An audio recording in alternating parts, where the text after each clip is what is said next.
Ese wari uzi ko ushobora gufata ifoto yawe ya kera nk'iyi ukayihindura nk'uriyi ukoresheje AI? Reka nkwereke ukuntu wabigenza. Kuri telefone yawe Android cyangwa se iyo ari yo yose, fungura ChatGPT. Warangiza ugahitamo image ugiye kurifayininga. Kora hano hantu handitse photos, ubundi ugahitamo image. File manuke nze hano handitse images, then manuke ahantu handitse hari ya foto ushaka kurifayininga. Dore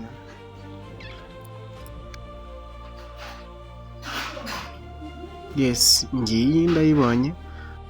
Urabona ko igaragara nabi kandi ya kera cyane.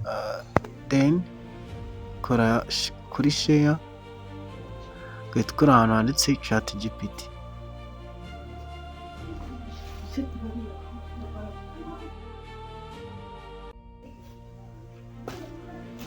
Nimara kujyamo upestingemo iyi prompt, nurangiza usendinge utegereze.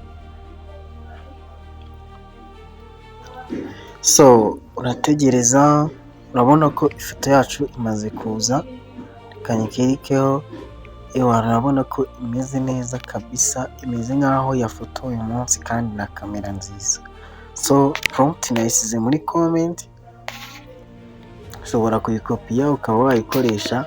Ntiwibagirwe gukora subscribe, like, share and comment kugira dukomeze kubona content nk'izi ngizi ziryoshye kandi ziri helpful.